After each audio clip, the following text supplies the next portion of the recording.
Okay, Stephanie Maltz, you should know. Okay, Stephanie, you can just tell me a little about your current position in the Bowser administration as the Public Information Officer and Policy Analyst. Kind of what does it entail? What are some of the biggest challenges? What's the most rewarding part about your job? And kind of what are some of the issues that you're working on today? Sure. So I work for Kevin Donahue, who is who's the Deputy City Administrator and also the Deputy Mayor for Public Safety and Justice, and I serve as the Public Information Officer for the Public Safety and Justice Cluster, which means we work with various agencies that fall under our cluster. There are 8 public safety agencies that fall under our cluster, and we just help coordinate in terms of one of the big things when the mayor came into office. She had 100-day first term goals, and so we are making sure that we are meeting those goals, keeping on track.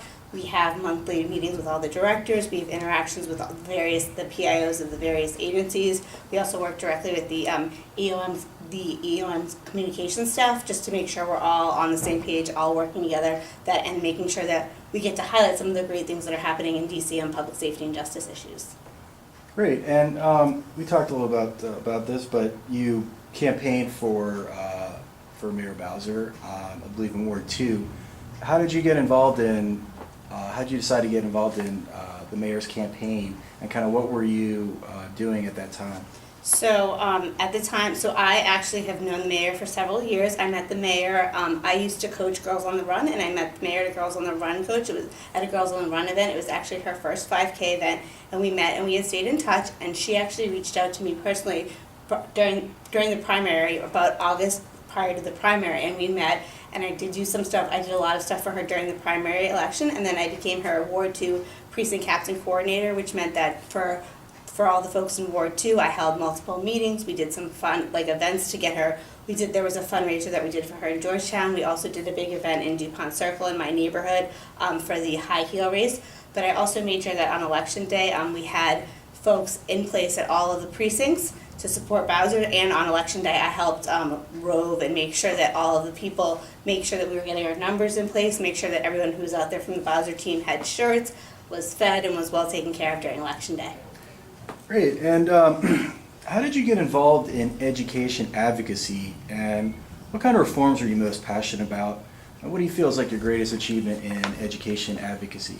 So prior to working for the administration, and prior to working my prior job where I worked on public health and safety issues, I actually worked as a consultant on education issues with the National Council on Teacher Quality, and that's something that I was really passionate about. And I actually live across the street from an elementary school, and I started volunteering there, and I saw the school and the impact it had on the children both in the neighborhood and out of the neighborhood. And that was something that was really important to me, and just sort of seeing these kids and spending time with these kids. And so about 2.5, 3 years ago, I became involved I was actually a founding member of the Ward 2 Education Network, and that's something that I took on as an ANC commissioner. And I've had the opportunity through my work in education to work with folks throughout the city. During the boundary feeder pattern discussion about, was it 2 years ago at this point, I actually worked with ANCs across the city. I drafted a resolution, and I worked with ANCs in every ward to get them to pass a resolution, and it's the first time that any resolution had passed more than half the ANCs in the city. My big thing is I feel like equity and equality in education is really important. I feel like we need to be serving all students regardless of where you live, and everyone deserves a quality education. And so I'm really passionate about not only the kids in our neighborhoods, but also the kids throughout the city getting the education they deserve so that they can thrive in the city. Great, and tell me about getting elected to the Dupont Circle Advisory Commission. What is your involvement in the neighborhood there? How's the neighborhood changed? And kind of where do you see, what is the future of Dupont Circle? Where do you see that neighborhood going? So I actually moved to DC about right after law school, which is about 10 years ago. And I've lived in either the Dupont area or the Logan area, and my husband and I bought our condo over 5 years ago.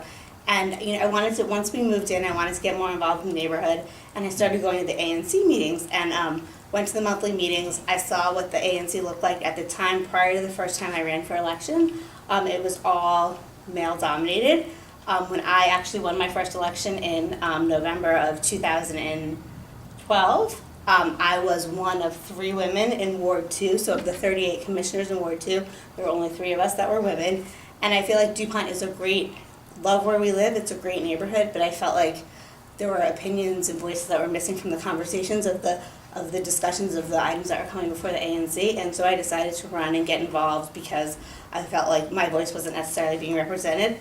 The person who held my seat before, he and his wife have held the seat for 75% of the time since home rule, and while he was not running, I actually, in my first election, I did have an opponent, so it was a competitive race. When I ran again this past fall, I ran unopposed, but it's been a really great experience. In the past cycle for 2 years, I served as the treasurer, and I'm now the vice chair, and it's just a great way to, support your neighborhood, be able to, know what's going on. Folks are able to come to you with issues that they have, and just, really feel like it's, DC, sometimes when you live in a city, it doesn't necessarily feel like a community, and I feel like, I know my neighbors, I know the people at the coffee shop, so it made it more of a community feel, and it was a way for me to give back to the community. Now, being so involved here with the DC government and the Bowser administration, and also in Dupont Circle in your neighborhood, what are your kind of thoughts on the current state of the district, and where do you see the city headed? I mean, I think the district is in a good place. I know that financially, we're not in the place that we expect to be, but I do think that there's some great programs being put in place to focus on some of the areas that need help the most. And I do think that DC, really the mayor is, working on path to the middle class and making it a place where people can live here regardless of their income spectrum. And I think that that's really important because you don't want people feeling like who've lived here for years and years and years to feel like they can't afford to live here, but at the same time you want people to be coming and welcoming, and so having a variation of, good combination of all sorts of different folks who live here, but also making sure that things are accessible and affordable. And what is are you involved in the local Jewish community at all? So, my husband and I we have done some things. We do live near the JCC, but my husband and I actually are very excited that we just recently got accepted to be part of Honeymoon Israel. We are going to be going on the March trip in March of 2016, and we're super excited. We do have my husband's not Jewish, but we do have friends that are mixed faith, and part of why we applied to this program was to get more involved with the Jewish community, and we do intend to join a synagogue at some point in the near future. So. And how did you find out about Honeymoon Israel, and what kind of is Honeymoon Israel? So I found out about Honeymoon Israel, and I get some of the emails from the JCC and also from some of the Jewish organizations for younger professionals. Honeymoon Israel is a program that is it's similar to Birthright, but they are focusing on couples who are either in marriage or committed partnerships, usually ideally between 1 to 5 years, and who are committed to a Jewish lifestyle. And so it was something that you had to, it's a subsidized trip, but they put you with other couples who live in the same area as you, with the goal of not only like having this amazing experience together, but also finding folks that you can relate to and continue to grow grow your Jewish life with it. And one of the things we're really excited about is actually, because we're not going to March, we're still going to start having meetings and get to know some of the people we're going on our trips with, which will be really exciting in terms of like finding folks to celebrate the Jewish holidays with. We did have some friends that we used to do that stuff with, and most of them are no longer here, so we're really trying to find our way, because this is something that's important to us. Being Jewish is important to me, and so it's something I want to continue throughout my lifestyle. Great, and I see you're pregnant, Mazel tov on that. Thank you. How far along are you, and do you, what? So I am, I guess I'm 32 and a half weeks, so I'm about 8 months along. Like I said, my husband is not Jewish, but we did get married, we did have a Jewish ceremony, and we do intend to raise our kid Jewish.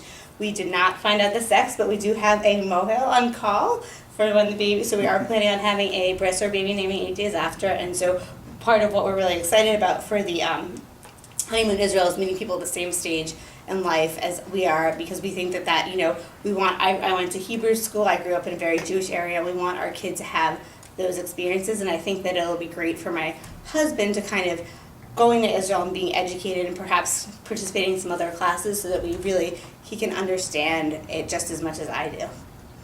Okay, great. Well, thank you very much. Thank you. Okay.